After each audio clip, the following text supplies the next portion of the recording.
Assalomu alaykum, hurmatli deputatlar, sessiya ishtirokchilari. Xalq deputatlari tuman kengashining navbatdagi 26 sessiyasida 23 nafar deputatlardan 22 nafar ishtirok etmoqda. Bir nafari uzrli sabablarga ko'ra ishtirok etolmayapti.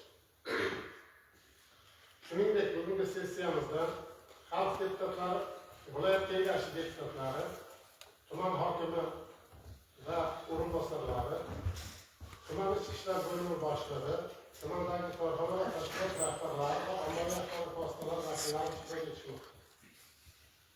Sessiya o'z ishini boshlash vakolatiga ega. Xalq deputatlari tuman kengashining navbatdagi 26 sessiyasini ochish to'g'risida taklif kiritaman. Xalq deputatlari tuman kengashining navbatdagi 26 sessiyasi ochilsin degan taklifni ma'qullagan deputatlarni qo'l ko'tarib tasdiqlab berishingizni so'rayman. Rozilar? Rahmat. Qarshilar? Yo'q. Betaraflar yo'q. Bir ovozdan tasdiqlanadi. Xalq deputatlari tuman kengashining navbatdagi 26 sessiyasini ochiq deb e'lon qiladi.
Boshqa takliflar bormi?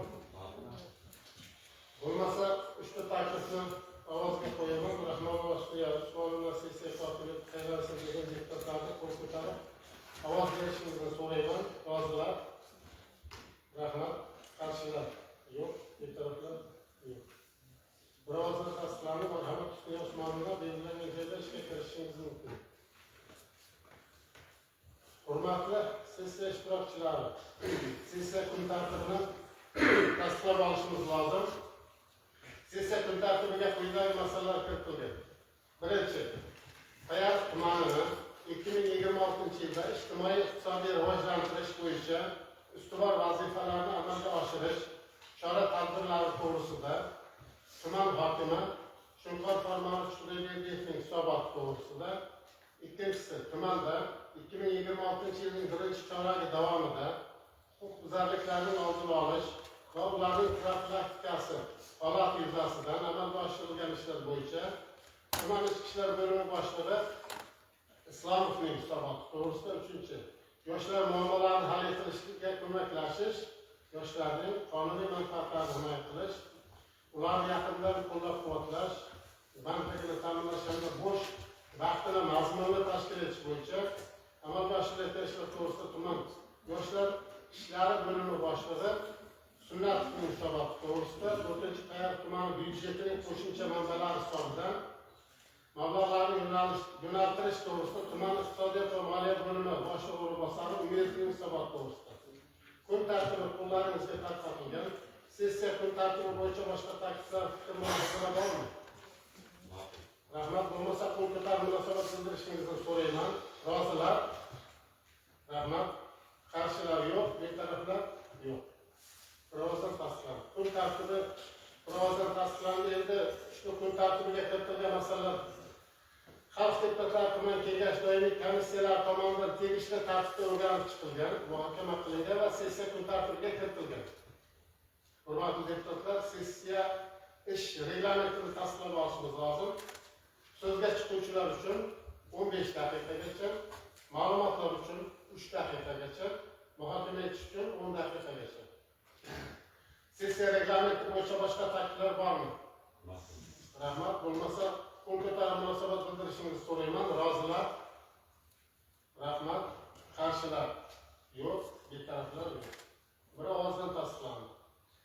Sessiya ish reglamenti bir ovozdan tasdiqlandi. Hurmatli deputatlar, sessiya ishida ovozlarni hisoblash, ovoz berish natijalarini aniqlash va nizoli masalalarni hal etish uchun deputatlar orasidan sanak komissiyasini tuzib olishimiz kerak. Sanak komissiyasi raisligiga 21 saylov okrugi deputati Mirzaqulov Shohruxxon Yunus va a'zoligiga 17 Tomoyot saylov okrugi deputati Xudoyberdiyeva Husniya Bo'riboyevna va 1-Do'stlik saylov okrugi deputati Omon Muxtor To'raqulishlarning takliflari kiritilmoqda. Sanak komissiyasi tartibi bo'yicha boshqa takliflar bormi? Rahmat. Bo'lmasa kun ko'tarib munosabat bildirishingizni so'rayman. Rozilar? Rahmat. Qarshilar yo'q, betaraflar yo'q. Ovozdan tasdiqlandi. Endi kun tartibidagi masalalarning muhokamasiga o'tamiz. Kun tartibidagi birinchi masala Payariq tumanining 2026 yilda ijtimoiy-iqtisodiy rivojlantirish bo'yicha ustuvor vazifalarni amalga oshirish chora-tadbirlari to'g'risida tuman hokimi Xudoyberdiyev Shunqor Farmonovichning hisoboti to'g'risida. Marhamat.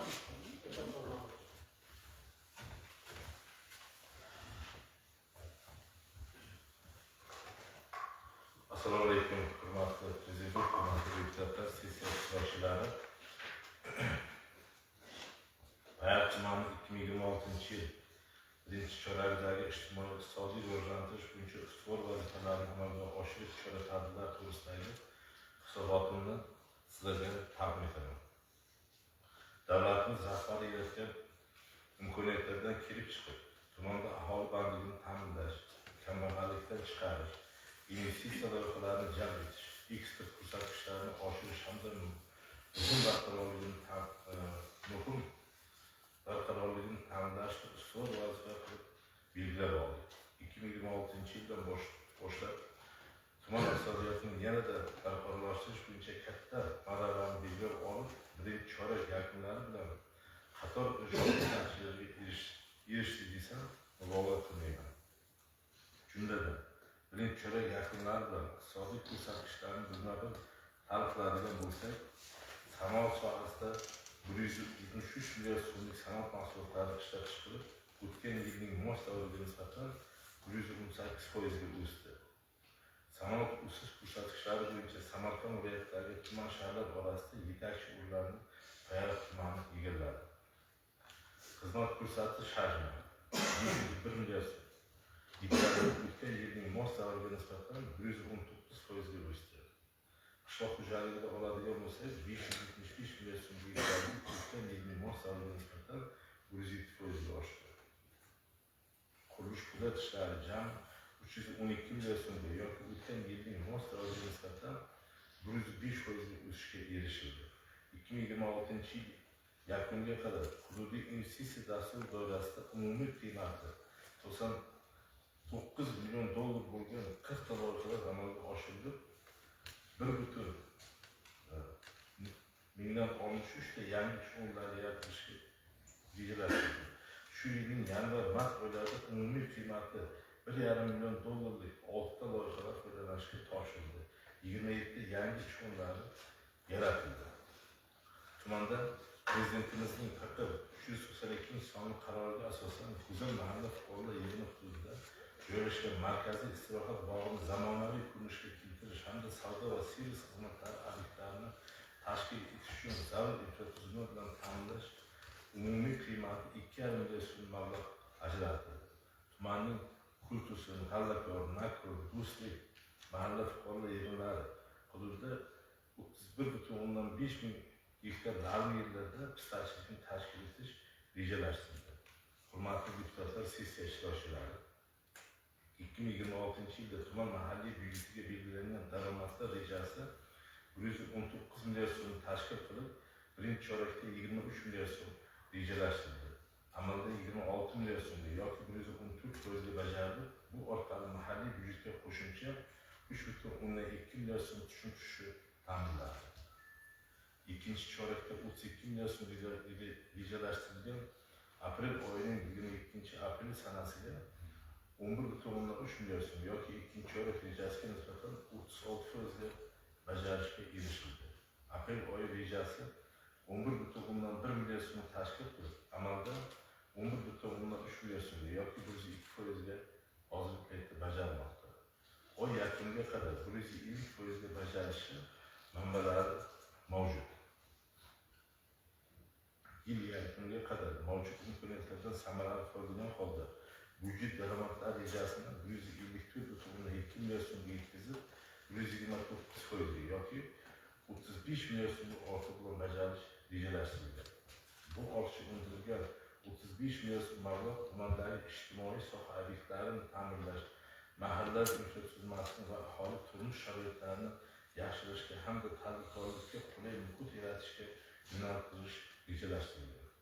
2026 yil uchun jami tashabbusli byudjet jarayonlari uchun fuqarolar tashabbusi jamg'armasi hisobidan 32 million so'm ajratilib, birinchi mavsum uchun fuqarolar tomonidan berilgan 101 ta loyihalardan 13 ta loyihalar g'olib deb topilib, ushbu loyihalar uchun jami 20 million so'm mablag' ajratildi. Ushbu g'olib loyihalarning ikkitasi ijtimoiy soha obyektlarini qurish, 11 tasi ichki yo'llarni ta'minlashga yo'naltiriladi.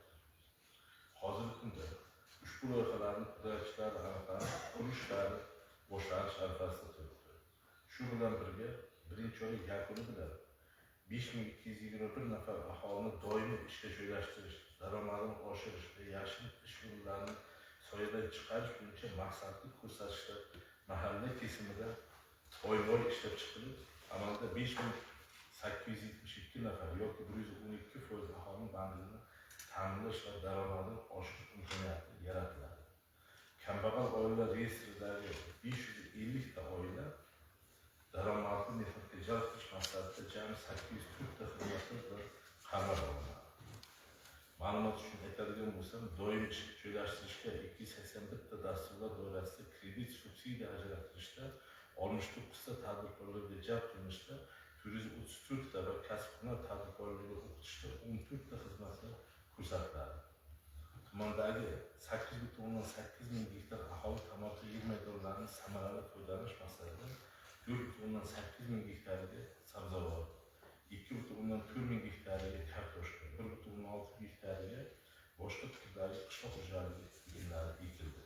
Aholi xonadonlarida qo'shimcha daromad shakllantirish maqsadida ijaraga berilgan 2541 gektar yer maydonlari ham shu jumladan 1168 gektar sabzavot, 450 gektar kartoshka, 923 gektar boshqa turdagi ekinlar ekilgan.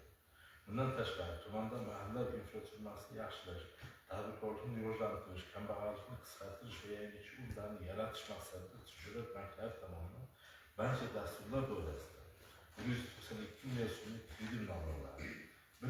297 ta aholi va tadbirkorlik sub'ektlarining biznes loyihalarini qo'llab-quvvatlashga yo'naltiriladi. Moliyaviy qo'llab-quvvatlash tadbirlarini amalga oshirish maqsadida o'lchi tajribasi asosida 436 nafar tadbirkorlar bilan 35 marotaba uchrashuvlar o'tkazilib, ularning 305 ta murojaati hal etilish natijasida 225 nafar ish o'rinlari yaratildi. Sayfimobod tajribasi asosida 22,5 million so'mlik 297 ta loyihalar onlayn mahalla platformasiga kiritilib, 638 ta ish o'rni yaratildi.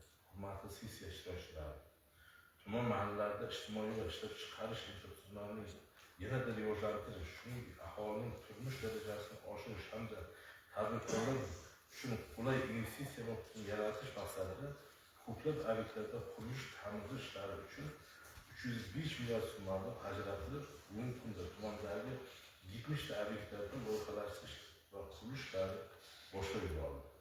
Masalan, hurmatli Prezidentimizning 392 qaroriga asosan tumandagi viloyat loyihalarini amalga oshirish uchun zarur infratuzilmaviy sharoitlarni yaratish maqsadida 5 ta obyektlarda 59 million so'm mablag' ajratildi. Loyiha hujjatlari ishlab chiqilib, kompleks ekspertiza xulosalari olinib, 8 ta loyihada hudud tashkilotlarini aniqlash bo'yicha tender tanlovlari e'lon berildi va 6 ta loyihaning ijrochilari aniqlanib, qurishlar bugungi kunda boshladi. Tumanda aholini qulay sharoitlarga ega bo'lgan uy-joylar bilan ta'minlashda ham 3 oy davomida 50 xonadonli 2 ta ko'p kvartirali uy-joylar foydalanishga topshirilgani yana bir muhim ko'rsatkichlardan biri hisoblanadi.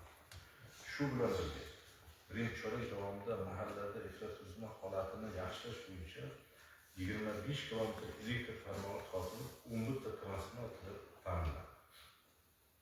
11 kilometr ichki yo'llar, 12 kilometr xalqaro ahamiyatli yo'llar ta'minlandi. 14 kilometr ichimlik suv tarmog'i tortildi va 5 ta suv inshooti ta'minlandi. Aholiga 1348 ta gaz ballonlari yetkazib berildi. Yashil makon umumiy loyihasi doirasida joriy bahor mavsumi doirasida 439 ming tut manzarali va mevali daraxtlar va butalar ekildi. Hurmatli sessiya ishtirokchilari, joriy yilning 24-aprel kuni davlatimiz rahbari tomonidan yoshlar bilan o'tkazilgan uchrashuvda har bir haftaning payshanba kuni yoshlar kuni sifatida belgilanib, barcha darajadagi rahbarlarga yoshlar bilan ochiq muloqotlar o'tkazish, ularning taklif va muammolarini manzilga o'rganish hamda bo'sh vaqtni mazmunli tashkil etish bo'yicha aniq topshiriqlar berilgan edi. Ushbu topshiriqlar ijrosini ta'minlash maqsadida tumandagi tashkilot, muassasa rahbarlari tomonidan 527 ta tadbirlar tashkil etildi va ularda 30 mingdan ortiq yoshlar ishtirok etdi. Jumladan 70 ta rahbar va yoshlar uchrashuvi, 64 ta ma'naviy, ma'rifiy, 10 ta vatanparvarlik, 57 ta sport hamda 6 ta tibbiy ko'rik tadbirlari o'tkazildi. 350 nafardan ortiq yoshlar bilan ochiq muloqot o'tkazilib, startap loyihalar taqdimoti va futbolchi yoshlar bilan uchrashuvlar tashkil etilib, tadbir davomida 52 nafar yoshlarning taklif va startap loyihalarini qo'llab-quvvatladi.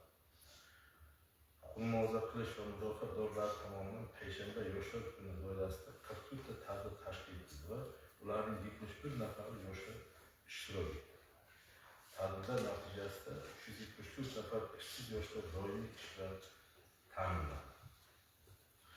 164 nafar nogironligi bo'lgan shaxslar reabilitatsiya hamda ortopediya texnik vositalari bilan ta'minlandi.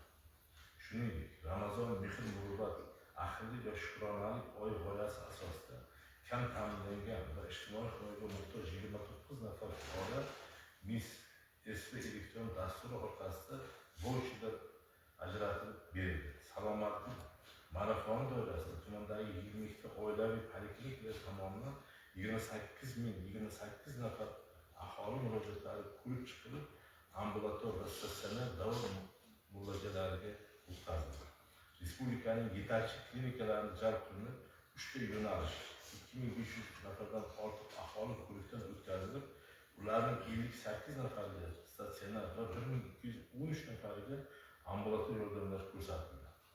Hurmatli sessiya ishtirokchilari, qishloq xo'jaligi sohasida birinchi oylik davomida bir qator samarali tadbirlar amalga oshirilganini ko'rishimiz mumkin. Jumladan, bahor mavsumida fermer va dehqon xo'jaliklari tomonidan 890 gektarda kartoshka, 316 gektarda sabzavot, 600 gektarda dukkakli, 800 gektarda moliya ekin va boshqa qishloq xo'jaligi ekinlari ekildi. 2026 yil hosil uchun 9600 gektar kuzgi boshoqli don ekinlari to'liq azotli mineral o'g'itlar bilan ta'minlandi. Shuningdek, kasanachi fermer va dehqon xo'jaliklari korxonalari bilan 6100 quti 368 tonna pilla xomashyosi yetishtirish va qurti parvarishlash uchun shartnomalar imzolanib, shu kunga qadar to'liq tarqatildi. Hurmatli sessiya ishtirokchilari, tuman aholisining 98 ming nafari ayollar va xotin-qizlar tashkil etib, yil boshida olib borilgan xato natijalarga asosan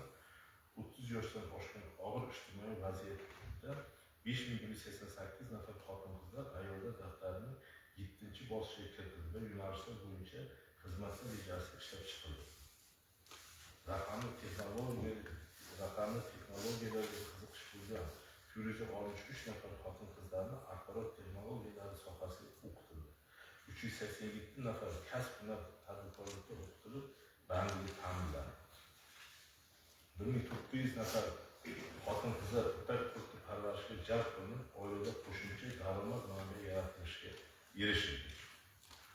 Usta shogird an'anasi asosida 40 nafar xotin-qizlar tumandagi hunar maktabiga shogird sifatida biriktirilib, hunar o'rganishmoqda.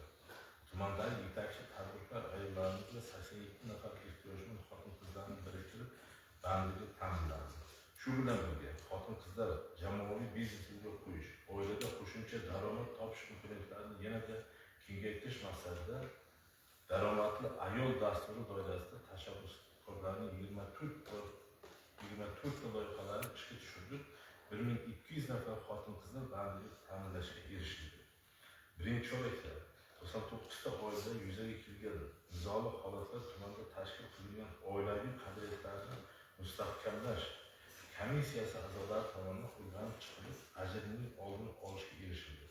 Xotin-qizlar o'rtasida onkologik kasalliklarni erta aniqlash maqsadida 8 mingdan ortiq ayollarni skrining tekshiruvidan o'tkazish tadbirlari amalga oshirildi.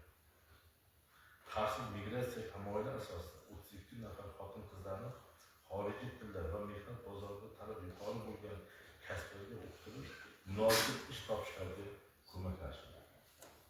Payariq tumani bo'yicha xorijiy investitsiyalar 2026 yil birinchi chorak yakunlari bo'yicha ko'rsatkichlarning bajarilishi to'g'risida aytib o'tsam bo'lsa, Payariq tumani 2026 yilda 108 million xorijiy investitsiyalarni o'zlashtirish rejalashtirilgan. Shundan birinchi chorak bo'yicha belgilangan 21 million dollar rejaga nisbatan amalda 39 million dollar o'zlashtirishi reja yana 180% bajarildi.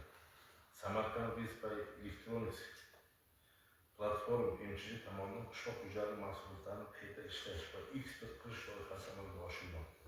Loyiha quvvati 4000 tonna xorijiy hamkor Xitoy davlati soha sanoat qishloq xo'jaligi yo'nalishi bo'yicha loyiha kengaytirish asosida amalga oshirilmoqda. Loyihaning umumiy qiymati 30 million dollarni tashkil etib, shunda 26 million dollar o'zlashtiriladi. Joriy yilning 10 million dollarni o'zlashtirish rejalashtirildi. Perfect Capital Invest MCH tomonidan 150 o'rinli mehmonxona tashkil etish loyihasi amalga oshirilmoqda. Loyiha turizm sohasiga ixtisoslashgan bo'lib, o'z mablag'lari hisobidan moliyalashtirilmoqda. Loyihaning umumiy qiymati 11 million dollarni tashkil etib, 11 million dollar ham o'zlashtirildi. Mazkur loyiha tumanda sanoat, qishloq xo'jaligi infratuzilma va turizm sohalarini rivojlantirish xizmat qilmoqda. Payariq tumani bo'yicha 2026 yil yanvar-mart oylarida 2180 ming dollarlik eksport amalga oshirilib, reja ko'rsatkich 130% ga uddalandi. Holat yuzasidan eksport hajmini oshirish, ya'ni tashqi bozorlarni o'zlashtirish hamda mavjud shartnomalar ijrosini jadallashtirish bo'yicha tegishli chora-tadbirlar ko'rilmoqda. 2026-yanvar-mart oylarida meva-sabzavot mahsulotlari eksport ko'rsatkichlari bajarilishi bo'yicha Payariq tumani bo'yicha 2026-yil yanvar-mart oylarida $1,426,000 meva-sabzavot mahsulotlari eksporti amalga oshirilib, reja 239% o'sishga erishildi. Eksport hajmini to'liq ta'minlash va belgilangan prognoz ko'rsatkichlarini bajarish yuzasidan qo'shimcha chora-tadbirlar amalga oshirilmoqda.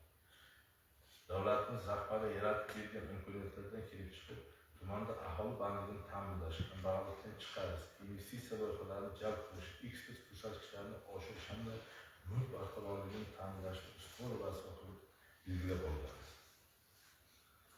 Qurilish puli ishlari hajmi 312 million so'mga o'tgan yilning mart davriga nisbatan 105% ga o'sdi.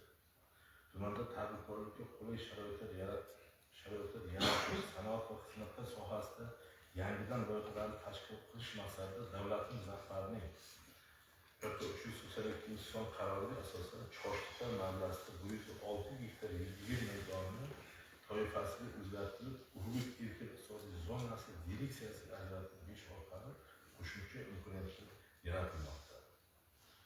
Hurmatli Prezidentimizning 383-son qaroriga asosan Urgut erkin iqtisodiy zonasi Chorsuqlar mahallasida muhandislik kommunikatsiya tarmoqlari bilan ta'minlash maqsadida 4,4 km yuqori kuchlanishdagi elektr tarmoqlari tortilib 3 tonna 1000 kilovatli tepa o'rnatishlari amalga oshirildi. Hurmatli deputatlar, sessiya qatnashchilari, mening hisobotim shundan iborat. Endi e'tiborlaringiz uchun katta rahmat. Marhamat, savollar bo'lsin. Hurmatli deputatlar, agar e'tibor bersangiz, shu sanoat, xizmat ko'rsatish, qishloq xo'jaligi, qurilish, bu mahalliy byudjet, investitsiyalar o'zlashtirish, eksport, bu hammasi bizni hayotimiz, taqdirimiz bilan bog'liq. Payariq tumanini 2026 yilda juda katta yutuqlarga erishadi deb hisoblasak, bu har birimizni hayotimiz bilan taqimdor. Mana sanoat bo'yicha meni juda quvontirdi, yaxshi yutuqlarimiz ko'p ekan. Marhamat, savollar bormi? Savollar bor. Marhamat. Assalomu alaykum, Farmonov, raisga ketuvchi deputatlar, ishtirokchilar. Mana hokim bo'lib kelganimizdan beri tumanda ijtimoiy iqtisodiy rivojlantirish va qurilish ishlariga alohida e'tibor beryapsiz, ayniqsa yo'llarimizga alohida e'tibor beryapsiz. Mana yaqinda birinchi mavsum oqim byudjetda aksariyat loyihalar yo'llarga qaratildi va aholini faolligi evaziga bo'ldi bu. Bir Oliy Majlis Qonunchilik palatasida ikkita deputatimiz keldi, mana Milliy tiklanish va Liberal demokratik partiyasidan Bekmirzo Hoshimovich va Husan Muxtorovich kelib, birgalikda deputatlar, mahalliy kengash deputatlari va mahalla faollari bilan birgalikda joyiga chiqqan holda o'rganishlar olib borishdi. Haqiqatan tumanda chekka hududdan kirib keladigan mahallalar bir-biriga bog'liq turadigan ichki yo'llar haqiqatan juda achinarli ahvolga kelib qolgan ekan. 12 ta loyiha g'oliblik topilgan. Oliy Majlis Qonunchilik palatasi deputatlariga bitta taklif bo'lgan edi. Ular ko'rib chiqib o'rganibdi, haqiqatan ham berish kerakligi va bitta loyiha qo'shib berildi ular tomonidan, o'zlari tomonidan summa ajratib berildi. Mana yaqinda Ramazon hayiti munosabati bilan mana tumanimizda qattiq bo'lgan yangilikdan Imom Buxoriy masjidimizga ochilib, turistlar oqimi juda ko'paydi. Birinchi navbatda turistlar kelishiga yo'llarimiz ravon bo'lishi kerak. Birinchi navbatda xavfsizlik bo'lishi kerak. Keladigan chetdan keladigan investorlar ham birinchi navbatda xavfsizligimiz bilan keyin yo'limizga e'tibor beradi-da. Iloji bo'lsa shunaqa hamkorliklarni ko'paytirsak-da, tumanimizda barcha joyini asfaltlashtirish, yo'llarimiz ravonligini birgalikda hamkorlikda to'liq ta'minlab olsak-da, keyin alohida bitta taklifim bor edi, Shunqor Farmonov, agar imkoni bo'lsa, mana bu Ma'nooboddan To'polas mahallasiga ketadigan yo'lda shunchalik ayniqsa Oqolon qishlog'ini ichida ayanch holatga kelib qolgan. Juda ko'p e'tirozlar bo'lyapti. Shuni bir dasturga kiritib mahalliy byudjetga qo'shimcha mablag'larini hamma bir yo'naltirib asfalt ishlariga yordam berishamiz. Katta rahmat. Sizni to'g'ri aytyapsiz. Mana bir haftalik xizmat safari bilan mana shu hurmatli prezidentimizni Narpay tumanida Samarqand viloyat deputatlari hamda faollar bilan uchrashuvda dastlab topshiriq berib ishda tumanga yaylovlari ko'p tumanlarga shundan Payariq tumani ham bor. Mana o'tgan hafta dushanba kunidan kechagacha yakshanba kunigacha Xitoy Xalq Respublikasiga borib keldik xizmat safari bilan. O'sha yerda Pekinda uchrashuv bo'ldi bizlar bilan. 5 ta qishloq xo'jaligi instituti rektorlari uchrashdi. O'sha yerda Shinjon sizlarga tushunarli bo'lishi Uyg'urdagi qishloq xo'jaligi instituti rektori so'z oldi, so'z gapirdi. Bugungi kunda O'zbekistonda bo'layotgan mana shu o'zgarishlar, qishloq xo'jaligida bo'layotgan yutuqlar haqida gapirdi. Shu jumladan u kishi ikkita narsani alohida bir ta'kidladi qishloq xo'jaligida. Sizlarda deydi yo'l yo'q deydi. Buni xafa bo'lmayman deydi. Odam sifatida bir katta bir davlatni rahbar sifatida aytaman. Ikkinchi masala deydi, siforish tizimlarining ibtidoiy jamoat tizimi deydi. Mana shu narsalarni qissalarning judayam hozirgiga nisbatan deydi foizlarda emas, mana hozir aytyapsizki 106.6%ga deydi 107%ga ketdi. 100dan 4 qo'shib. Endi aytmoqchi bo'lganim judayam to'g'ri aytyapsiz. Birgalashib mana shu turgan deputatlar, faollar, millatchilar, bog'lovchilar Payariq tumanida keskin o'zgarishlar bo'ladi. Mana prezidentimizning 280-qarorlari bilan 392-393 qarorlari bilan mana tashqari eng og'ir mahallalarga umr mahallalarga tushilayotgan mablag' berdi. Bu mablag'larni hisobidan yo'llarga bog'lovchi yo'llarni qilsak, bugungi xalqimizning turmush massi ham oshib, hamda yana ham shu bir hayotga bo'lgan massi boshqacharoq bo'ladi. Changes are fair for mutasaddilarga, o'rinbosarlarga tashlab o'tirdim, hamma joylariga bog'liq nima qilyapti, xalq qilyapti. Bu esa hokimimiz operativ bo'lishini bizni shahar hokimiga juda katta e'tirozda bildirgan. Shahar hokimi agar adashmasam 216 ta mahallani qanday boshqaradi? Qanday u bor musulni tozalaydi? Mahallada kim bor? Xalq bor. Mahallada bormi? Mahallada kuy bor. Odamlar bor. U chiqarib tashlayversa, bunisi qilaversa, bu toza puldan nima qiladi? Nima uchun toza puldan qiladi? Mana Eshonboyimizga sinov aytdim men. Mansurxon Eshonboyimizga masjidingiz orqasida nimalar bor dedi. Bu kishi o'tibdi, to'g'rimi? Sherik asos joyingizni o'tgan mana kuchli navbahalar qo'yishdi. Qanday shunday bo'ladi? Shunday qanday nima bo'ladi? Uni biz qilmasak, men borib tozalab beraman. Qanday tozalab beraman? Shuning uchun birgalashishimiz kerak. Juda to'g'ri gaplarni aytyapsiz. Men o'zimni mahallamda do'stlikka tortsam, Nuriddinboy Naqibga tortsa, Kamolboy Bahorga tortsa, to'g'rimi? Jamolboy Xo'jasinoyga tortsa, to'g'rimi yo'qmi? Nima bo'ladi? Shuning uchun birgalashishimiz kerak, bir maqsadga yo'naltirishimiz kerak, hamma bir tushunish kerak. Keyin mana shu deputatlar sizlar joylardan saylangansizlar, sizlar ham befarq bo'lishlaringiz kerak, shunday o'ylayman. Bir kishini dedi to'piri chiqmas dedi, otda to'piri chiqsa chakni chiqmas dedi. Shuning uchun birgalashsak menimcha nimamiz qilamiz. Ayniqsa mana shu hurmatli prezidentimiz Payariq tumaniga buyrug'i berilayotgan mablag'lar agar shu 100% shuni asfalt qilib olsak, ya'ni ishlatib joy-joyga qo'yib olsak, juda keskin o'zgarish bo'ladi. Ishlatsak yana beradi, ishlatsak yana beradi. O'zlaringiz ijtimoiy tarmoqlarda ko'ryapsizlar, administratsiyamiz rahbari ham kecha kelganda mana Xitoyda turib biza kuzatib o'tirdi. Urgutga, Toyloqqa, Samarqand shahriga keldi. juda katta bizga beradi. Biroq bu berilmas edi. Bu shu yer ming tanga. Mana ming tanga deyapti. Deputatlar. Mana sizlar ishonch bildirib ma'qullaringizda o'ylayman mana shu ijro organi rahbari sifatida kengash raisi bilan sizlarga yordamlarini tayyor qilib deputatlar, hurmatli faollar tayyorlikda ijtimoiy iqtisodiy rivojlantirishni shu 14 ta sinov ichida oldingi qatorlarga olib chiqamiz deb sizlarga hammalarga rahmat. Marhamat, yana savollar bo'lsa.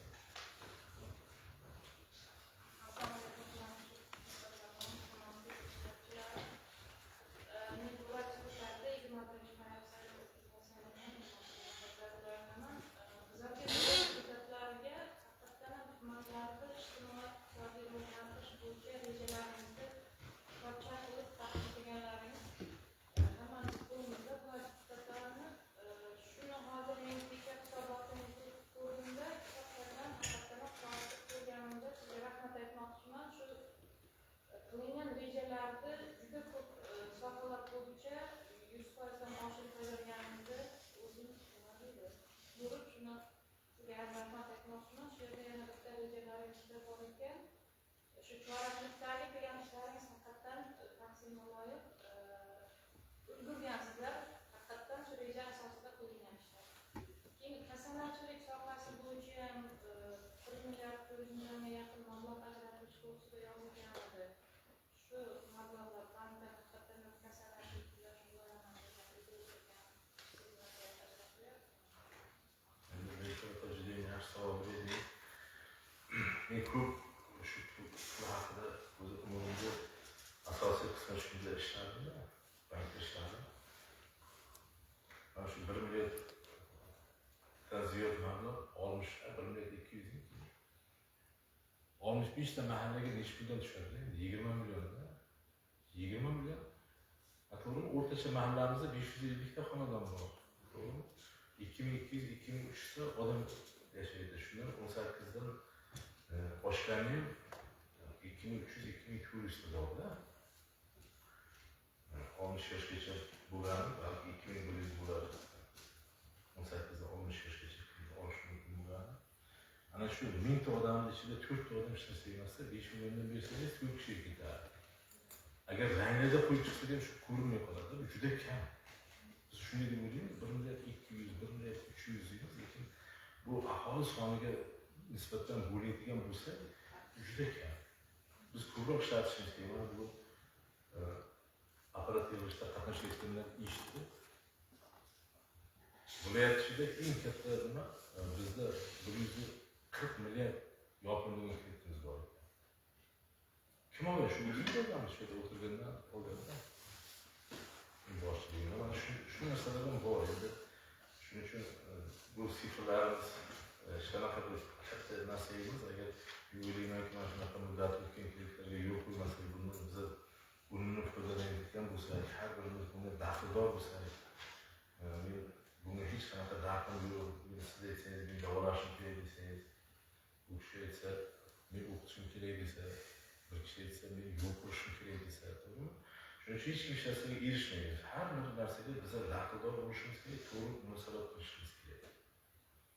Rahmat. Marhamat. Assalomu alaykum. Men Farmonman Nargiza Bahodirman, 2-yil saylov okrugidan saylangan deputatman.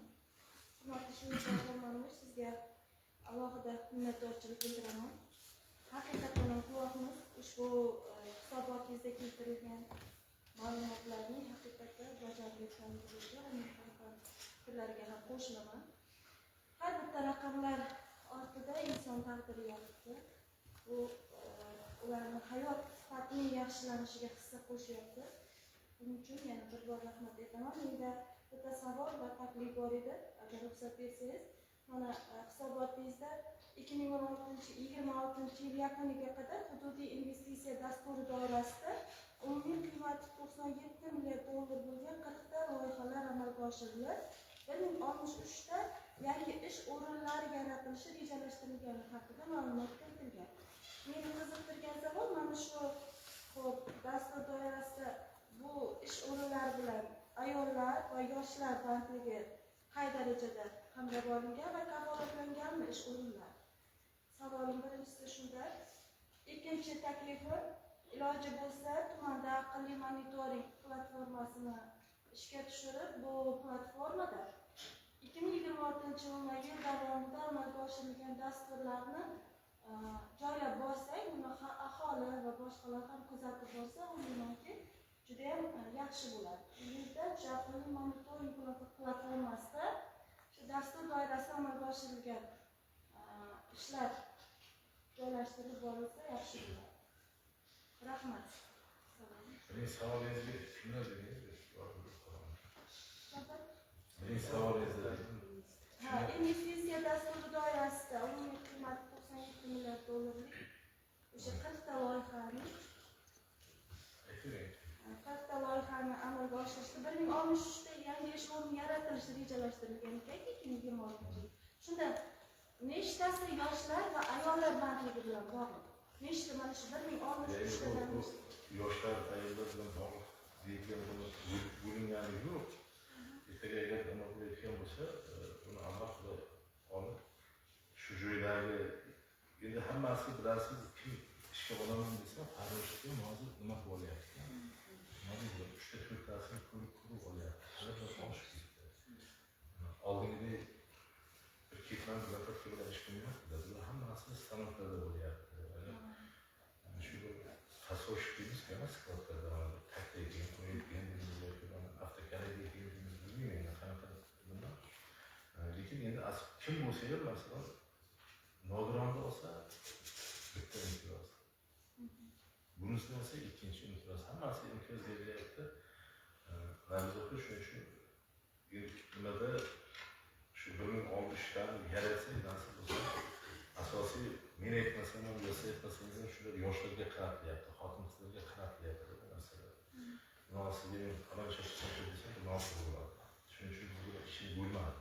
Mana shu endi sen 30 ta ayolni olasan, 30 ta yoshlar olasan deb bo'lmaydi. Lekin shu ishchilarni ish bilan ta'minlab, mana shu eng asosiy ish o'rnini yaratish, qolgani o'zidan o'zi xalqning o'zida so'zsangiz taklif ketaveradi, uni siz yaxshi bo'ladi. Rahmat. Asosiy yaratsa bo'ldi. Chunki bu savol tug'ilganiga sabab o'sha mahallalarga borganimizda asosan yoshlar va ayollar ishsizligi muammosi bo'yicha hokim yordamchilari yoshlar bo'yicha biriktirilgan xodimlik taklif bildiradi. Shuning uchun men sizga buni aynan hisobga olinganmi, e'tibor qaratansizlarmi degan mazmunda so'radim. Rahmat, to'g'ri, haqiqatdan ham eng muhimi o'sha ish o'rni yaratilishi ekan. Rahmat, hurmatli do'stlar, reglamentdan chiqib ketmaylik.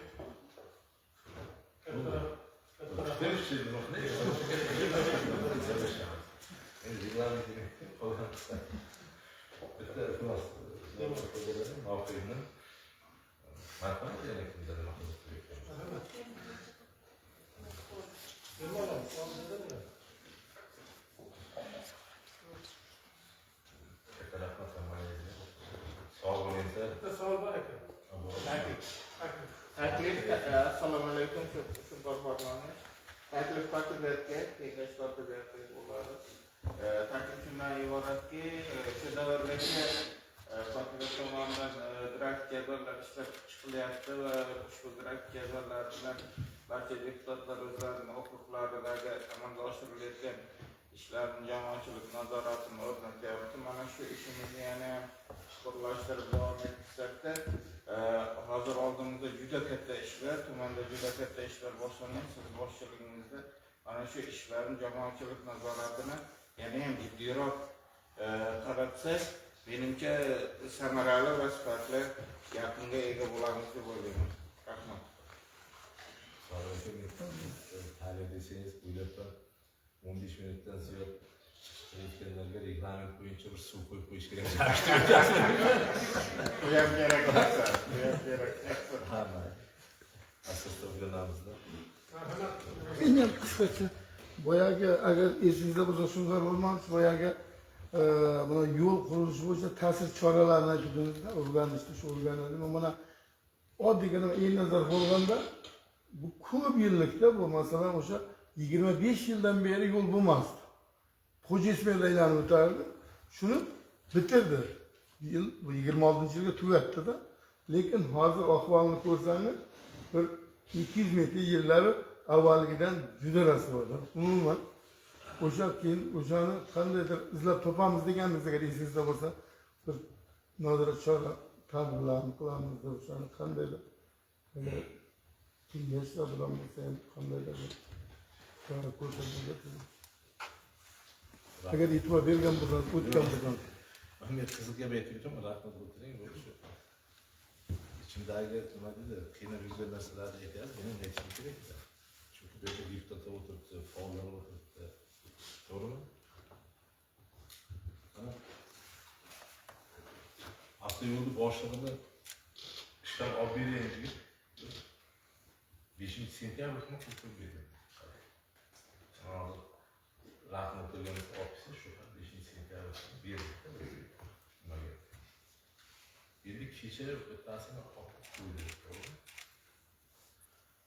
Bilmasam endi bularga hamma narsani prokuror yoki ichki ishlar bilan departamentdan hal bo'lmaydi. Bo'layapti. Ta'sir chorasi mahalliy hokim bo'lmaydi, mahalliy ijro hokimligining rahbari bo'lib, mahalliy organlar rahbari bo'lib, ijro organi rahbari bo'lib, menda ham ta'sir chorasi bo'lishi kerak. Shunda-da o'sha Bilmasam endi shuni qilib bersangiz xursand bo'laman. Oddiy narsa aytib beraman. Bu hamma joyda mana eshitayotganda buni men ta'liqlayman. Buni o'shalar olma shu azobatlarni joyida o'tirib, hokimlik soatini o'tkazayapti. Bu yerda bir kishi o'tiribdi, pagon, mayor odam. Men pagonni juda hurmat qilaman. Chunki ular boshqa dunyoning odamlari. Shu qo'rqib turib so'radim, siz kim bo'lasiz dedi. Amin dedi, favqulodda vaziyatlar vazirligining Samarqand viloyati Payariq tumani boshlig'iman dedi. Siz qachon keldingiz dedim. Bir hafta mumkin bo'lib qoldi. Xo'p, o'tiring, nima qilamiz dedi. Nima qilishimiz kerak? Birini ko'rib fikr qilib, meni ko'rib zikr qilib, zikr qilib yuribsiz. Ta'sir chorasini ko'ramiz. Boshqa savollar yo'qmi? Eng qizig'i. Kecha men bir qilmay aytdim-da, mendan biroz so'ramasa dedi. Men dedim, favqulodda vaziyatlar vazirligining rahbari bo'lsa. Siz dedim, meni o'rinbosarimni hech kim so'rab mendan qo'ymaydigan bo'lsa dedi. Nima meni hisobotni qo'yasiz? Uchun hisobotni yo'q, shuning uchun bir ta'sir chorasi bo'lsa, qaraydi, bizlarni ko'ramiz, nima bo'lyapti deymiz. Ana kecha bo'lgan. Tasavvurda ko'prikda mana men ham xohimishdan o'qishga endi boshlanyapti. Bundan keyin bu 3-hokim. Kecha Xitoyda gap bo'lyapti-da, Telegramda gaplashdik. Shunday deyilib to'g'rilab qo'y, 3 yil bo'ldi bu ko'prikda boshlanganiga. Yaxshida u mana xuddi sizga menda yaqin o'tiradilar. Kim qilyapti ekan deb qo'yadi. To'g'ri. Shuning uchun qaraydi shunaqa bir ta'sir choralarini bir deputat sifatida zeb qo'yib bersangiz qilib beraman men. Boraman sen nima qilyapsan? To'g'rimi? Ana bu konferensiya bo'ldi shu. Kirib ketayotgan ko'chadan darvozagacha bo'lish ish qilmaganda. Bu kim aytadi? Bu ahmoq odam hokim o'tiribdi deydi. Men ish qilib beraman. Mana men ish qilib beraman. Yurmasa mayli uyalmayman shu. Yurib ish qilamiz. Yarimiz ish qilamiz, yarimiz ish qilamiz. Mana shunda nima qilishimiz kerak? Hamma rahbarlar birgalashishimiz kerak. Payariqda o'nglarni ko'tarib olaylik tumanlikda. Bitta odamga qarab o'tirib, bu nima qiladi, hamma nima dedi, yoshimizda nimadir qiladi, cho'kdi, bargini necha o'tiraylik-ku. Shuncha o'tirsak o'tiraveramiz. 55 yoshga kirdim, 55-25 shu o'tiribmiz. Bo'lmaydi. Yine birgalashsak zo'r bo'ladi. Hammamiz o'zimiz joyimiz qilaylik. Gulki, gulzor qilaylik, nima zarur ishlaylik. Inson nima bilan qiladi? Nimasi bilan qiladi? Ha? Nimasi bilan qiladi? Ha? Aql idroki to'g'rimi jamiyatga qo'shgan nimasi bilan? Hammani shu odamlarni haykalini qo'yapmiz. Nomni abadiylashtiramiz. To'g'rimi yo'q? Bugun mana bir tadbir qilsak, uzoq yillar xalqqa, elga, Payariq tumaniga, yurtimizga xizmat qilgan, bugungi kunda Payariq tumanida yashayotgan fuqarolarimizni nima qilamiz? To'yga o'tkazamiz. Shu deydi, nimasi bilan ulug'? Nimamiz bilan ulug'miz? Keyinga shuncha Qur'on diktatdan vaqtdan foydalanib, mana shu namozdan chetda bo'lsa, birgalashmasa bo'lmaydi. Ko'rsatishlaringiz kerak. Mana men deputatman, masalan, shuni aytish kerak. Mana shu maktabni nimasini, mana shuni qildim yoki Nazira Bahodirni aytish kerak. Mana shuni deyman, yurmayman, ko'rsin meni keyin seminar qilay deyish kerak. Savol berish oson, javob berish qiyin. Aytganini qil, qilganini qilma degan gaplar bor. Men xafa bo'lmayman. Rahmat. Rahmat. Hurmatli deputatlar, shu qarorlarni bilmagan mutaxassis yaptıracağım. Yaxshi niyat qilsak, masalan, bir tayyor qilmani o'zimiz ertaklar bo'lib berilgan bular amalga oshadigan tumanga aylantiramiz. Hamma sohada yetakchi desak, shundan shunga ishonch bo'lsa, shu aylanar ekanlar. Shuning uchun iloyim shunday bo'lsin deb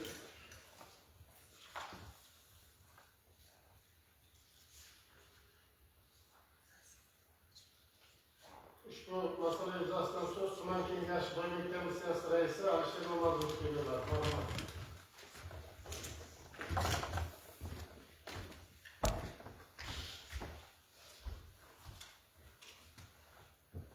Assalomu alaykum. Muhabbat Mahmud raisligidagi deputatlar, yig'ilish qatnashchilari.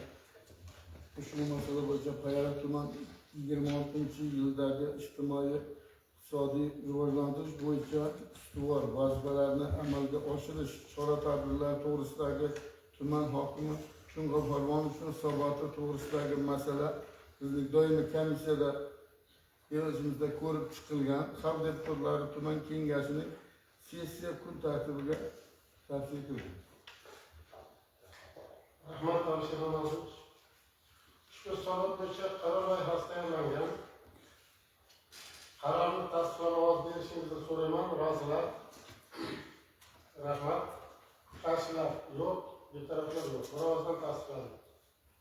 Charchamanizda rivojlantirish har bir boya hokim buvamiz aytgandek, har birimiz vazifamiz qanchadir hissa qo'shilsa, o'sha hissamiz o'rnida qoladi, ertangi kun uchun qoladi. Rivojlantirish charchamanizda qoladi. Kun tartibidagi ikkinchi masala. Tumanda 2026-yilning 1-chorak davomida huquqbuzarliklarning oldini olish va ularning profilaktikasi holat yuzasidan amalga oshirilgan ishlar bo'yicha tuman ichki ishlar bo'limi boshlig'i Islom G'ulom Baratovning hisoboti to'g'risida. Marhamat.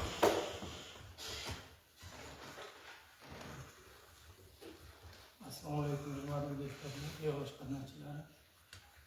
Shunqor Farmonovich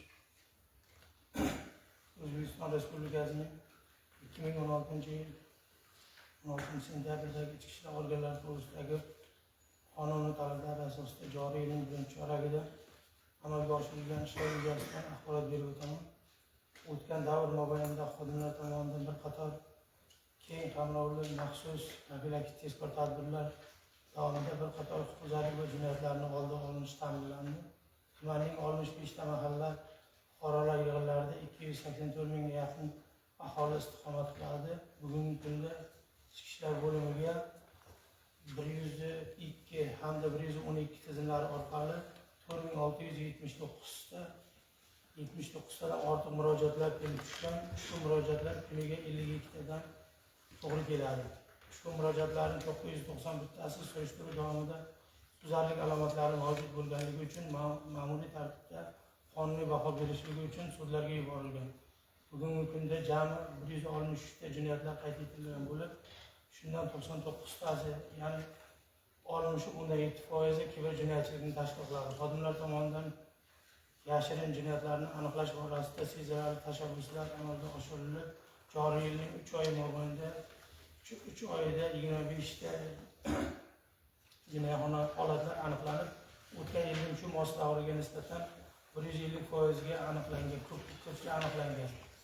Olib borilgan profilaktik chora-tadbirlar natijasida oldini olish mumkin bo'lgan jinoyatlarni bugungi kunda 2,5% ga kamayishiga erishilgan.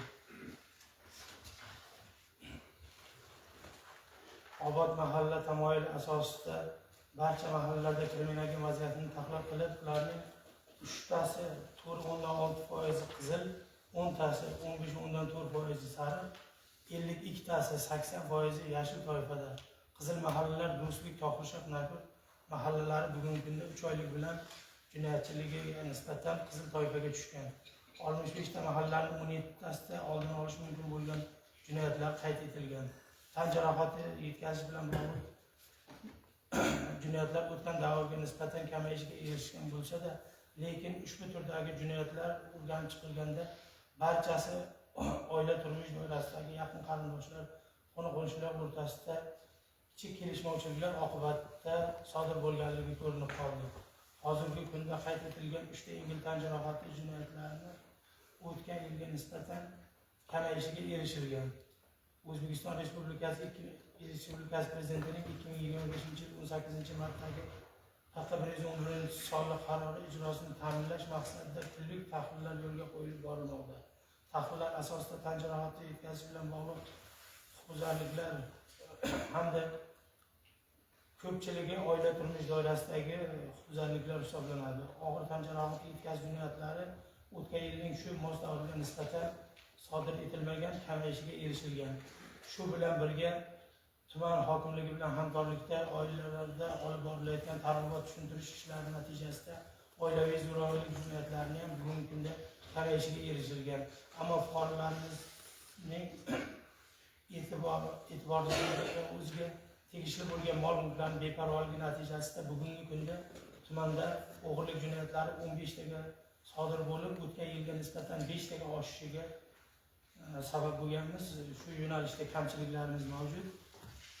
Qonuniy sharoitda sodir etilgan 3 ta oldini olish mumkin bo'lgan jinoyatlarni bugungi kunda ochilish choralari, fosh etish choralari ko'rilmoqda. Hurmatli deputatlar, yig'ilish ishtirokchilari, kundan kunga axborot texnologiyalari rivojlanib, internet tarmog'ining imkoniyatlari oshib borayotganligi hamda yangi kiber jinoyatlar turlari paydo bo'lmoqda. Kiber jinoyatlarning oldini olish bo'yicha ko'plab chora-tadbirlar amalga oshirilmoqda, lekin afsuski aholimizga bu boradagi yo'nalishlardagi targ'ibot ishlari orqali zarur tushunchalarni haligacha yetkazib bera olmayapmiz. Yuqorida ushbu yo'nalishda sodir etiladigan jinoyatlarni 800% ga sezilarli darajada bugungi kunda oshganligi ko'rinib qolmoqda. Qayd etilgan 99 ta kiber jinoyatlarni 35 tasi firibgarlik jinoyatlari, 64 tasi o'g'irlik jinoyatlarini tashkil qiladi. Prezidentimizning 2025-yil 30-aprildagi qarori yurtimizda axborot texnologiyalari yordamida sodir etilgan kiber jinoyatlarga qarshi kurash faoliyati yanada kuchaytirish, mutlaqo yangi mexanizmlarni joriy etish, kiber jinoyatlarni sodir qilinishiga sabab bo'layotgan muammolarni tizimli choralar orqali hal qilish, kiber jinoyatlarga qarshi kurash yo'nalishida yagona ishlar amaliyotini yo'lga qo'yish.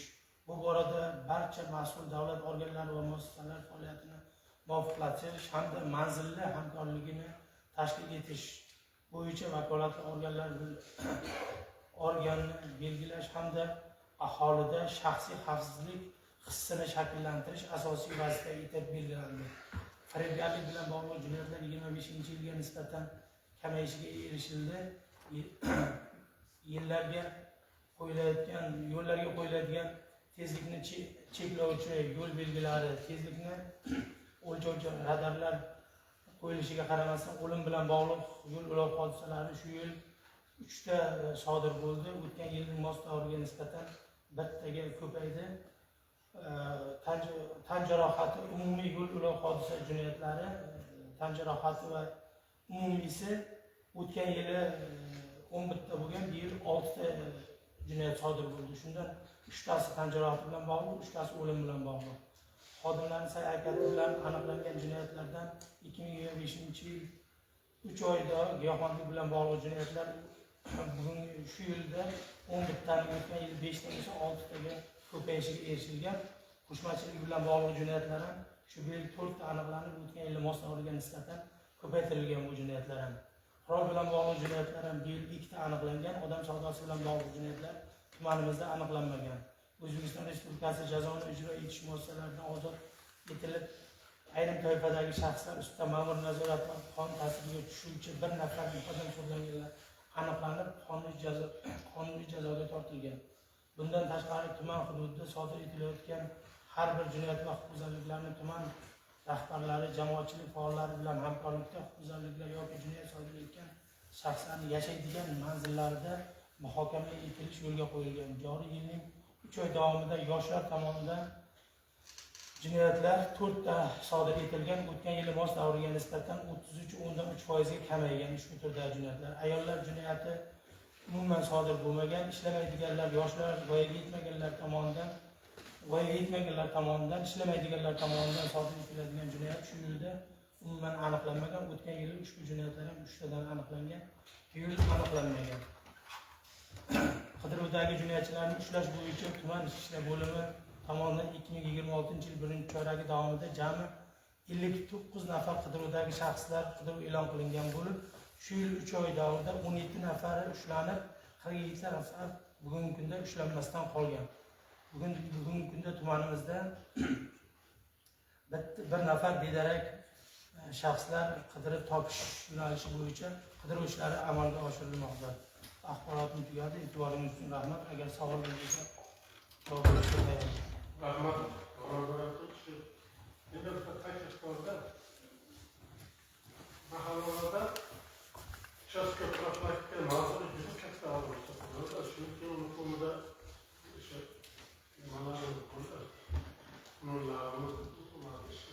shuning uchun har kuni ertalab mahallalarda 65 ta mahallada o'sha profilaktika noziri, mahalla raisi, hokim yordamchisi, hokim xizmat faoli bilan bir 5 minut mahalladagi vaziyatni bir gaplashib olishsa, shundan boshlashsa balki juda ko'p ishlarimiz yaxshi tomonga dasturlanib ketadimi degan taklifim bor. Agar iloji bo'lsa mana shunga shuni nazarda tutsangiz. Marhamat, yana kimda savol bor? Deputatlar, takliflar, savollar.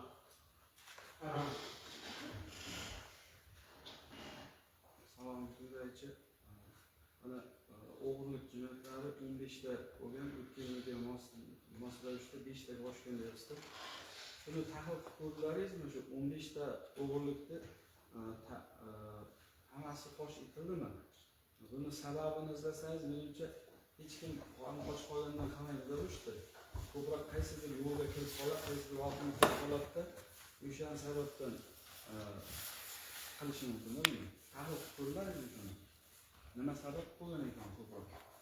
Har bitta jinoyatda bugungi kunda qarori bilan ertasi kuni mahalla ham biladi, borgan mahallalarimiz ertasi kuni muhokamasi bo'ladi, sodir etilgan. Oxirgi marta Chelakda sodir bo'lgan qo'shnisini molini o'g'irladi. 2 kishi ko'kizi og'ilida turgan, molini chiqarib qo'shnisini uyidan o'tkazib, kechasi soat 2 da moshin chaqirib, olib borib Kattaqo'rg'onga sotib keldi. Bu 10 kun oldin bo'lgan Chelakda bo'lgan jinoyat. Bizda bolalar ertasi kuni shu aniqlab borib Kattaqo'rg'ondan molni iziyat qilib olib keldi. Shunda ikkita qo'shnisi, siz aytgandek, bittasi muqaddam sudlangan, hisobga turadi, ikkinchisi sudlanmagan. Shuni ko'radigan bo'lsak, men bu misol qolganlari ham bizda o'g'irliklarda asosiy qismini, shu yil sodir bo'lgan o'g'irliklarda asosiy qismini shu hayvon mol o'g'irliklari, qo'y o'g'irliklari tashkil qildi. Do'stlikda 4 ta holat bor. Shu bilan Qizilga tushirdik. Nakurtda 3 ta holat bor, uni ham Qizilga tushirdik. Shu holat bilan o'sha joyga borib, do'stlikdagi joyga borib, men ertasi kuni o'zim bordim. 150 ta qo'yi bor. Yonida ukasini ham 150 tadan ziyod qo'yi bor. Lekin bironta ko'chaning ustida, ko'cha bilan shunday setga qo'yibdi, yonma-yon joyiga bordim. Akasi bu yerda hokim yordamchisi bo'lib ishlagan ekan, hozir magazini bor, yurg'izadi. Gaplashyapman, tushunchasi bor, oliy ma'lumotli. Ukasini keyin shu yerda chaqirdim. Qisqasi, bitta kamera qo'ysa, hozirgi kunda kamera uncha katta masala emas. Shu kamera qo'ysa, 2 ta ko'zlik ham o'zini himoya qiladi, ham mol-mulkini himoya qiladi. 100 mingdan 200 mingga yoritish qo'yiladi. Men shu yerda turib o'ziga shu ishni qildirib, birgalikda qilib ishga tushirib, o'sha magaziniga integratsiya qilib keldik kamerani. Shu bilan bu xavfsiz bo'ldi. Bu arzimagan narsalar. Bu Nakurtga ham kecha bordim, yig'ilish o'tkazdim. Mana akam birga qatnashdi. Har haftaga bizning yig'ilishlarimizni qo'yapti. Ichki ishlar bilan bog'liq, jinoyatchilik bilan bog'liq yig'ilishlarimizni qo'yapti. O'sha mahallaga men borganimda faqat jinoyatchilikni gaplashyapmiz. Shu jinoyatchilikni keltirib chiqaradigan masalalarga ko'proq urg'u beryapmiz. Oilalarga ko'proq urg'u beryapmiz. O'sha oilalarni ajratib olish to'g'risida urg'u beryapmiz. Bugungi kunda respublikamizda rahbariyatlarimizning talabi ham shu bo'lyapti. O'zi bilasizlar, bekorga hokim yordamchilari yoki bo'lmasa yoshlar yetakchilari bekorga tashkil qilmadi. Qaroriga qarasangiz, qarorimning negizida meni unga yuklamoqchi emasman. Qarorimning negizida mana shu masalalar yotibdi. Yoshlarimizni o'zimizni qo'limiz bilan jinoyatchi qilmaslik yoki bo'lmasa ishsiz qilib qo'yib, jinoyatchiga aylantirib qo'ymaslik maqsadida mana shu narsalar tashkil qilindi. Men yig'ilishlarga borganda ko'proq jinoyatchilik haqida bo'lgandan keyin, gaplashib bo'lganimizdan keyin urg'uni mana shu masalalarga qaratyapmiz. Ishlamaydigan oilalarga yoki bo'lmasa yoshlarimizni boyagi shu uyushmaganlariga, undan ko'proq maktab direktorlarini jalb qilib, maktab direktorlari bilan ham gaplashyapmiz. Sababi hamma narsani shakllantirib bizni jamiyatga qo'shib beradigan bu maktab bu. Maktab bilan ota-onaning o'rtasidagi katta ko'prik bor. Mana shu ikkita ko'prik chiroyli bo'lsa, men yig'ilishlarda aytyapman. Ayrim masalalarda men ham tayyorlikman. Men o'zimni boshqa joylik deb hisoblamayman. Ayrim joylarda ota-onaga shunday borsangiz maktabga, ota-ona qaramayapti-da, bolasi betarbiya deyapti. Lekin ota-onaga borsangiz, o'zini bilimi yo'q, qaysi bir ma'noda kamchilik bor, o'sha davrda sabablari bo'lgandir. Ota-ona aytadi, o'qituvchilar umuman o'qitmayapti, bolamni bilimi yo'q deyapti. Mana shu ikkita narsa bugungi kunda ikkalasi ham o'zini ko'nglini shu bilan to'q qilyapti. Men mana shu urg'uni ham bu yig'ilishlarda aytayman. Bu masalani bu ota-onalarga ham, o'zimizga ham tegishli. Men bugungi kunda mana shu yergacha kelgan davrimda aytishim mumkin. Endi boshqaga ta'rif bera olmayman. O'zimga, meni mana shu yerga kelganimga birinchi o'rinda ota-onaning tarbiyasi bo'lsa, ikkinchi o'rinda o'qituvchining juda katta hissasi bor. O'sha uchun men bu narsani inkor qilolmayman. O'zimiz shu tarafda yashayapmiz. Imom Buxoriy hazratlari bobomizdan bitta gapi bor. Umuman boyagi birinchi hadislari bor. Niyatga bog'liq hamma narsa. Hammaning niyati pok bo'lishi kerak, toza bo'lishi kerak. Bir-birimizda ishimizni seniki meniki qilmasdan, men aloqasi yo'q demasdan, tanqid qilmasdan, tanqid qilsa to'g'ri yo'l bilan tanqid qilib, mana shu narsani yechim qilishimiz kerak. Shunda men o'ylayman, qayerda ham ijtimoiy ham, iqtisodiy ham, boya aytganda yo'llari ham, jinoyatchilik ham bo'lmaydi. Bizni o'ylagan natijamiz bo'ladi. Sog' bo'lasizlar.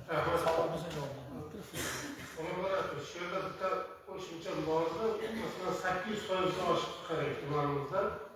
Shu bu nima? Bu ichki ishlar xodimi bizda yoki xalqimizda cho'ntagidagi plastikni, telefondagi dasturni kuzatib o'tira olmaydi. Hammasi o'zimizda qo'limizda. Keyin sudda chaqirib keldi, to'yga taklifnoma, va hokazo, va hokazo.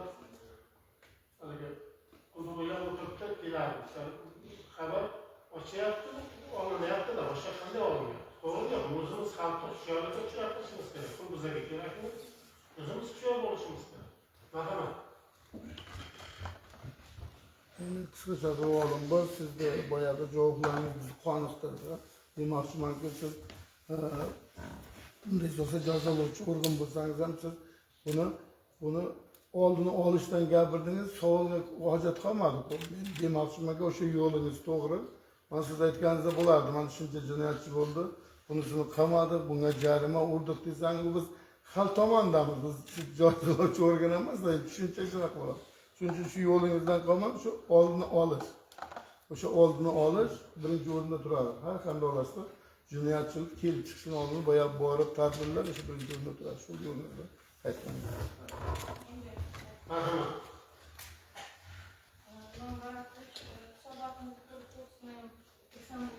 Chunki ayollar o'rtasida jinoyat yo'q dedingiz, har safar hisobot berganda ayollar o'rtasida jinoyat, yoshlar o'rtasida jinoyat oshib ketganini guvoh bo'lyapti. Menda bitta taklif bor edi. Mana shu qizil maqolalaringizda taklif etgandek, profilaktika inspektorlari sal boyagi tezda bo'lish uchun shu hisobotni olib kelsangiz, o'zingiz bilan birga bundan keyin taklifda. Chunki o'sha ularga ham balki haqiqatan og'irdir. Qizil toifadagi mahallalarni uchastka inspektorlari, profilaktika inspektorlari bizlarga mana shu tushuntirsin, nima uchun o'sha qizil toifada qolib ketyapti mahallalar.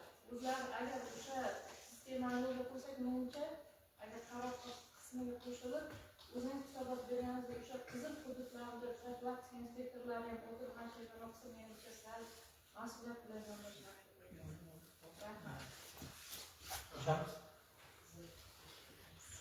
Hurmatli deputatlar, shu bitta bir niyat qilib, agar masalan Imom Buxoriy ulug' odam tumanda mana qancha e'tibor berildi, turistik markazga aylanadi, jinoyatchilikdan xoli bir tumanga aylantirish uchun bir harakat qilib ko'raylikchi, erta turistlar buni ko'rsatkichga juda yaxshi qaraydi.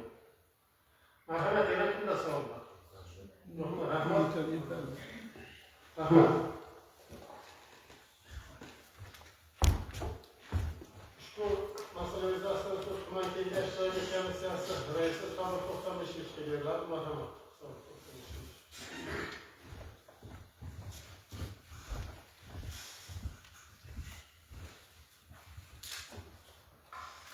Assalomu alaykum, hurmatli deputatlar, sessiya ishtirokchilari.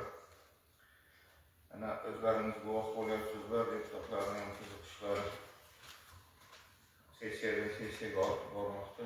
Biz Ulanbor ishning hisobotini komissiyada o'rganib chiqdik, muhokama qildik. Bundan tashqari o'sha 3 ta qizil mahallalarning bittasi Oxir Shayx mahallasi profilaktika inspektori bilan suhbat o'tkazdik va markazdagi profilaktika inspektorlarini birgalikda suhbatlashdik va ularning ishlari bilan yaqindan tanishdik. Nima uchun qizilga o'tganligini, qanday bu holatdan chiqish kerakligini, ertangi kundagi chora-tadbirlar haqida savollar berib, savollarimizga javoblar oldik. Nurfat Nurmatov juda yaxshi taklif berdi. Agar bundan keyin qizil loyihadagilar bo'lmasa, agar bo'ladigan bo'lsa ham o'sha inspektorlarimiz qatnashadigan bo'lsa, ularda ham qandaydir oldinga intilish, o'zining kamchiliklarini bartaraf etish ko'nikmalari hosil bo'ladi deb o'ylayman. Hurmatli sessiya ishtirokchilari, ana shu tumanda 26-yilning birinchi choragi davomida zarurliklarning oldini olish va ularning profilaktikasi holati yuzasidan amalga oshirilgan ishlar bo'yicha tuman ichki ishlar bo'limi boshlig'i Ulanbor ishning hisoboti to'g'risidagi masala komissiya yig'ilishida ko'rib chiqilgan va xalq deputatlari tuman kengashining sessiya kun tartibiga kiritilishi tavsiya etilgan. Rahmat.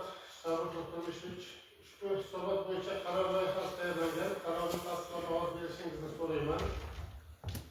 Rozilar? Rahmat. Qarshilar yo'q, betaraflar yo'q. Birozdan tasdiqlandi. Kun tartibidagi 3-chi masala. Tumanda yoshlar muammolarini hal etilishga ko'maklashish, yoshlarning qonuniy manfaatlarini himoya qilish to'g'risida tuman yoshlar ishlari bo'limi boshlig'i Sunnat Faxrobjon hisobot to'g'risida. Hurmatli deputatlar, ushbu masala doimiy komissiyamizda ko'rib chiqilgan. To'g'ridan-to'g'ri savol javob so'rasak, nima deysizlar? Rahmat. Marhamat, hurmatli deputatlar, yoshlar muammolari bo'yicha kimda savolimiz bor? Benim o'zimda bitta savol bor. Hurmatli prezidentimiz o'sha yoshlarni bo'sh qolib ketishini oldini olish, ularni kitobxonlikka o'rgatish, sportga o'rgatish, sog'liq, kasal bo'lmay yurishi, kompyuterga o'rgatish va boshqa masalalarda o'zi asl o'zagi shu yoshlar yetakchilarini tashkil qilishda. Shu masalani mana vijdonan aytingchi, shuni bajara olyapmizmi? Shu 65 mahalla.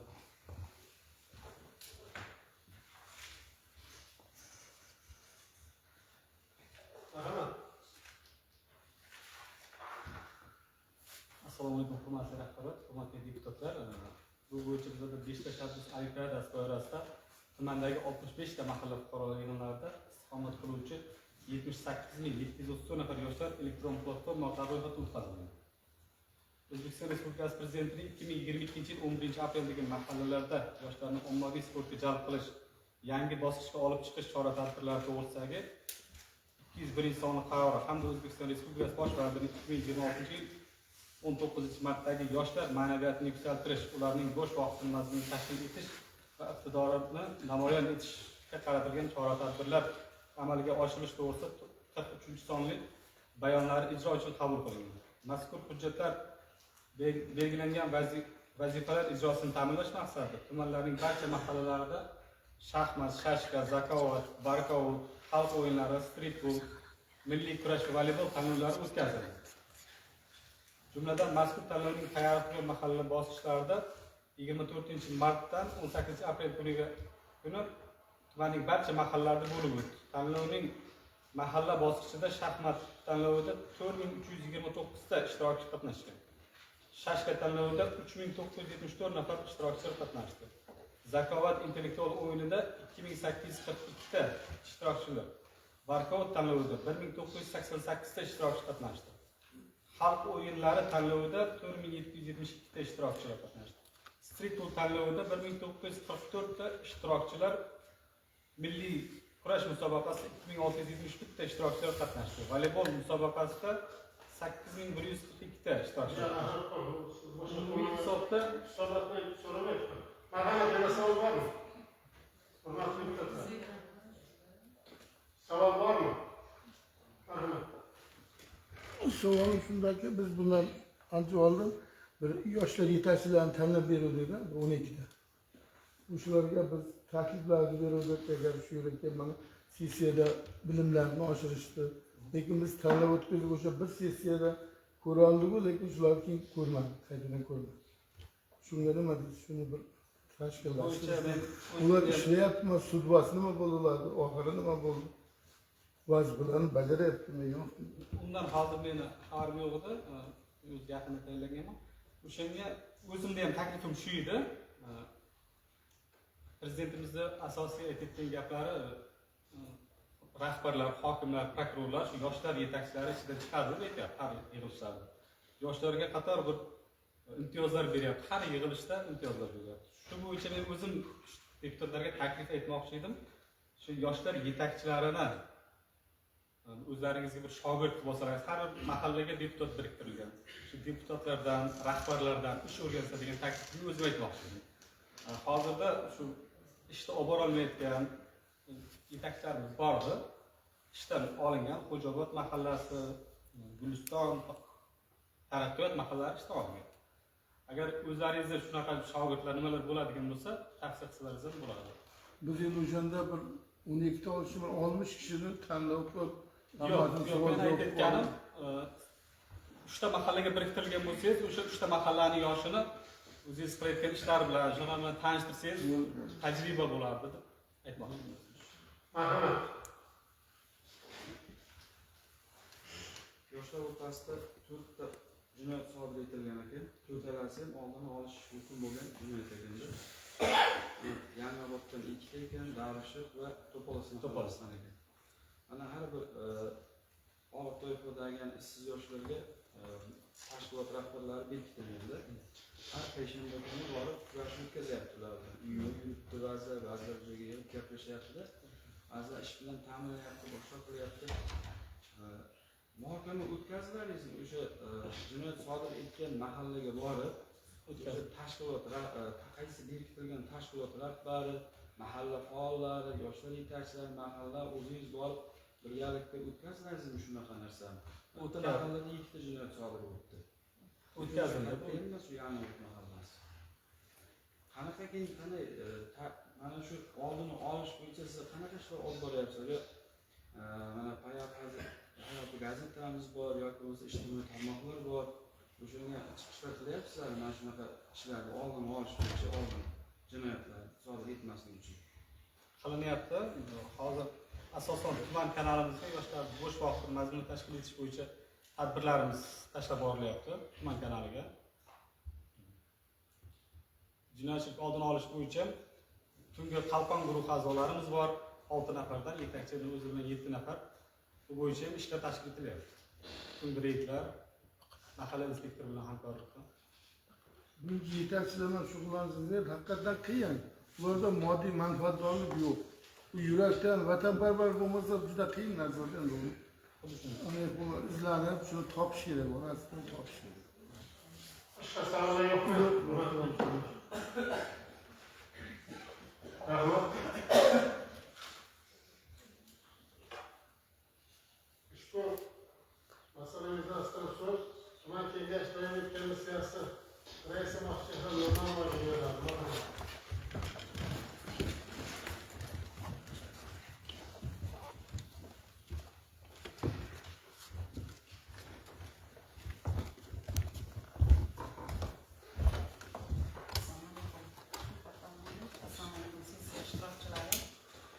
yoshlar muammolarini hal etishda ko'maklashish, yoshlarni bugungi kunda ijtimoiy siyosiy faolligini oshirish, bandligini ta'minlash, bo'sh vaqtini mazmunli tashkil etish bo'yicha amalga oshirilgan ishlar to'g'risida tuman yoshlar ishlari bo'limi boshlig'i sunnat hisoboti to'g'risida masala doimiy komissiya yig'ilishida ko'rib chiqildi. Xalq deputatlari kengashi sessiyasi kun tartibiga kiritish tavsiya etildi. Rahmat. Ushbu savol bo'yicha qaror loyihasi tayyorlangan. Ko'rsatilgan kamchiliklarni, takliflarni qaror loyihasiga kiritib, qarorni tasdiqlab ovoz berishingizni so'rayman. Rozilar? Rahmat. Qarshilar? Biroz tasdiqlandi. Kun tartibidagi 4-chi masala. Hayot tumani byudjetining qo'shimcha manbalari hisobidan mablag'larni yo'naltirish to'g'risida tuman iqtisodiyot va moliya bo'limi boshlig'i o'rinbosari Umerov Alining hisoboti to'g'risida. Hurmatli deputatlar, ushbu hisobot doimiy komissiyamizda ko'rib chiqilgan. Savollaringiz bo'lsa marhamat. Assalomu alaykum.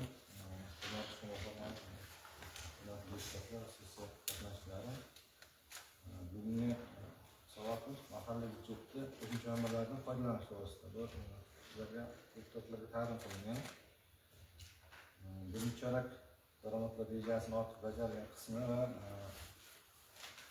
tuman mahalliy byudjetining maxsus hisob raqamiga haqiqatda elektron savdo maydonchasi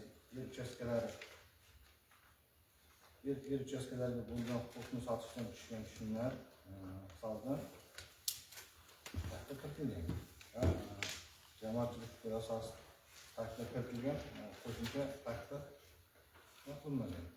Bundan tashqari O'zbekiston Respublikasi Prezidentining 2021-yil 13-aprildagi katta yillik 77-sonli qaroriga asosan mahalliy daromadlar rejasini ortiq bajargan qismida kamida 30% tashabbusli byudjet jamg'armasi hisobiga o'tkazish belgilangan. Payar tumani mahalliy byudjetining 2026-yil 1-chorak daromadlar rejasi 3,303 ga ortig'ini bajarilgan. Shundan tashabbusli byudjet jamg'armasi uchun 30%, ya'ni 826.200 mablag'ni o'tkazishda amalga olinayotganini so'rayman. Hurmatli deputatlar, savollar yo'qmi? Rahmat. Shu masala yuzasidan so'z Kengash doimiy komissiyasiga beriladi. Marhamat.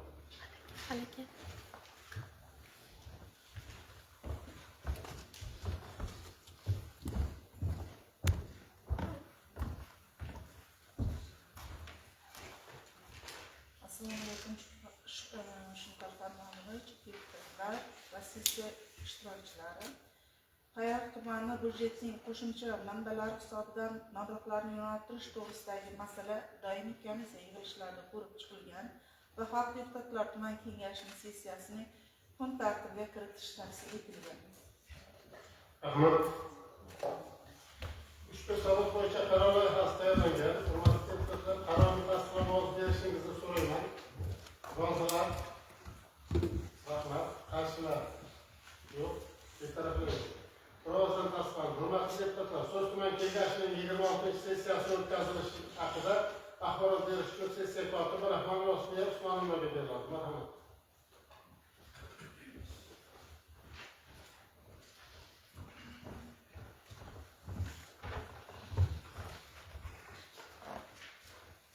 Assalomu alaykum. Sessiya ishtirokchilari, deputatlar. Xalq deputatlari Payariq tumani kengashining navbatdagi 26-sessiyasi 2026-yil 28-aprel kuni soat 11:40 da tuman hokimligi katta majlislar zalida chaqirildi. Sessiya kun tartibida 4 ta masala muhokama qilindi. Sessiya kun tartibidagi barcha masalalar yuzasidan hisobot va axborotlar tinglanib, deputatlar tomonidan savollar berildi va fikr mulohazalar bildirildi. Barcha masalalar yuzasidan sessiya qarorlari loyihalari bir ovozdan ma'qullanib, tegishli qarorlar qabul qilindi.